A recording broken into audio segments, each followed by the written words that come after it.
Can we talk? You see before you the equatorial belt of moisture. This is a simulation. It takes you through years, a decade or so, of how this moisture belt looked from satellite radar. And it's always been there. It's been as consistent and reliable and as predictable as dirt, And so you could even see the equatorial belt and pick it up just from regular photographs. Well, then I want to call your attention to, let's see, the entire freaking Pacific Ocean. There's Hawaii up there on the left.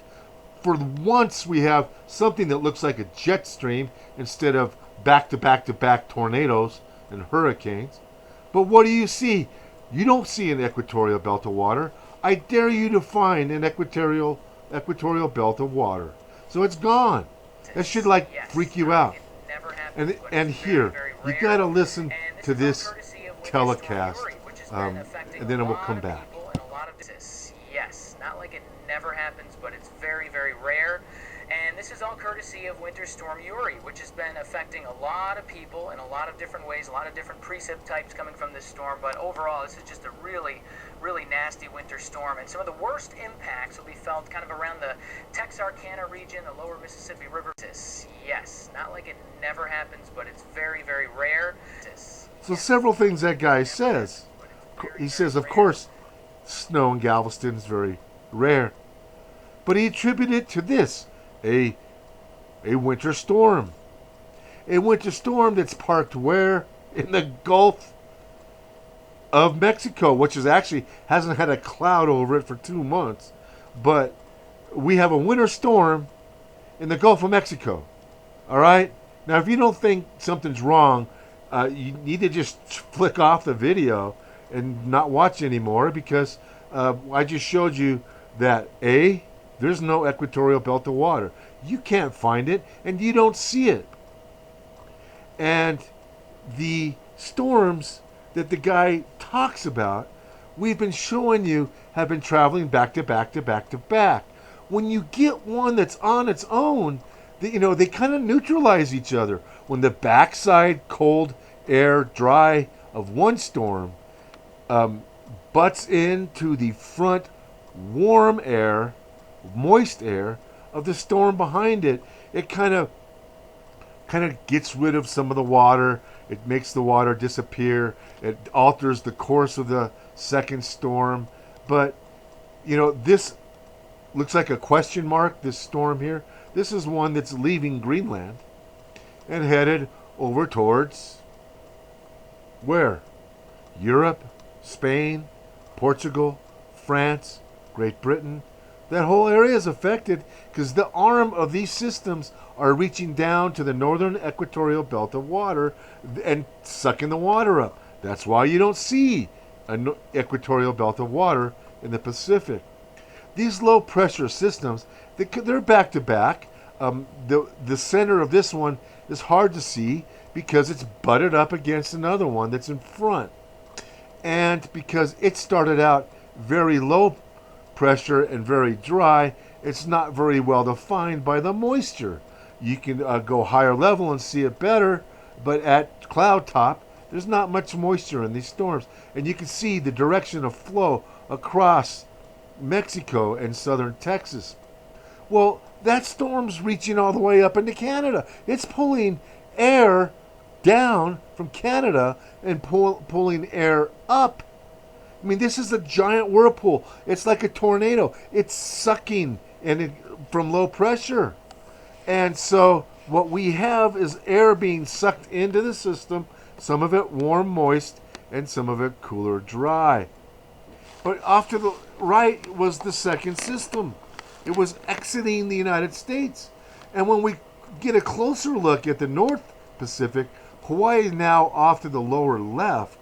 You can see, whoa, we almost have a jet stream. We don't see a back-to-back system. There's times where I've showed you 4 systems. Now we go over to the Atlantic and look what's happening. Storm number 2. Number 1, very dry. Well, that storm number 2 looks identical to the storm we showed you when? In November. That's from November. And there's an equatorial belt of water in the Atlantic, but it's traveling in the wrong direction. It's traveling left to right, west to east. And so people were like, well, there's all this flooding going on. How come everybody else talking about it? You're not talking about it. And give me some room. We showed you the pattern. We told you it was going to happen before it happened. And then when it happens, we let all the other channels talk about old history. Meanwhile, we were the only ones warning you about what was laying ahead. And we've showed you over and over again how these storms go wet to cold, warm to cold, and the biggest flooding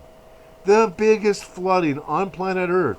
And we've seen some bad flooding just with local rainstorms, but the widespread billion-dollar damage is being done by flooding of cresting rivers.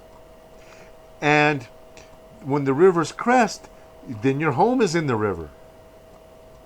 So this storm that you see that has now displaced thousands of people, tens of thousands of people, looked identical to the storm in November that we showed you. And we called out all the countries. We said Morocco, Spain, Portugal. When you get a single system that's not abutted to a second system, that system is allowed to actually stall out, and it stays in its location, and it's actually able to transport that water without losing it.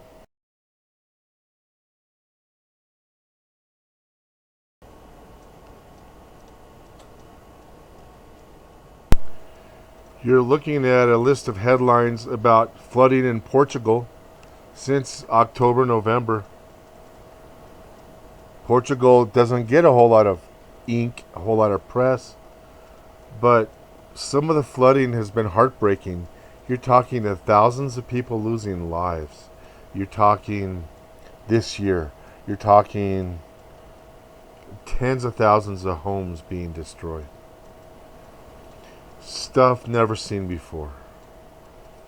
And we showed you how these systems have been parking off of either the coast of Great Britain or the coast of Spain. And even some of North Africa was just getting pummeled. Now, some of these systems, especially the ones that are wreaking havoc, Great Britain and the United States, are mixing snow with rain. You heard that guy say, and I quote, different kinds of precip, different types of precipitation in many different forms to many different people. And that's what happens when you no longer have a weather system based upon streams of water, and they're based upon these low pressure spinning wheels and conveyor belts.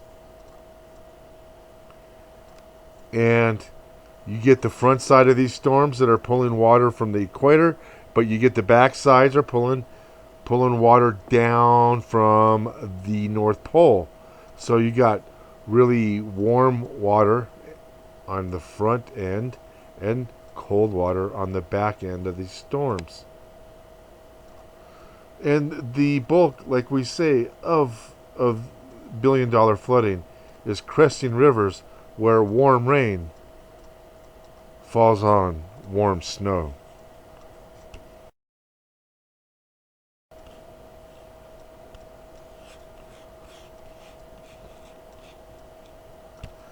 So with the increased irradiance, increased ultraviolet, increased visible light, what we're seeing then is a rapid intensifying of droughts and a rapid escalation in the amount of water in the atmosphere.